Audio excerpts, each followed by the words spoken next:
انسان کی کتنی اوقات ہے کہ جب انسان دنیا میں آتا ہے تو تب بھی محتاج ہوتا ہے، اور جب دنیا سے جاتا ہے تب بھی محتاج ہوتا ہے، اور جب دنیا سے جاتا ہے تو سب سے پہلے مسجد میں اعلان کیا جاتا ہے کہ فلاں بندہ فوت ہو گیا، اور جب غسل کفن دے دیا جاتا ہے تو کہتے ہیں جی مردے کو جلدی دفنا دو، تیرا کوئی نام ہی نہیں لیتا، اور اللہ تجھ سے تیرا نام بھی چھین لیتا ہے۔ پھر جب پوچھا جاتا ہے کیسے موت آئی تو کہتا ہے جی ایکسیڈنٹ ہو گیا، کوئی کہتا اٹیک ہوا، کوئی یہ کہتا ہی نہیں کہ اس طرح موت آئی۔ اور جب دفن کر کے واپس آ جاتے ہیں تو وہ وراثت بھی تجھ سے چلی جاتی ہے جس پر تجھے بڑا گمانڈ، بڑا مان،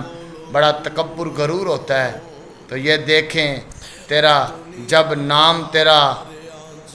سبیکروں کے اندر گونجے گا، نہ تجھے سفید کفن دے کر اس دنیا سے رخصت کریں گے، تو کس چیز کی آکڑ، کس چیز کا تکبر، سب کچھ چھوڑ دو اللہ کی رضا کے لیے اور عاجزی اختیار کر دو۔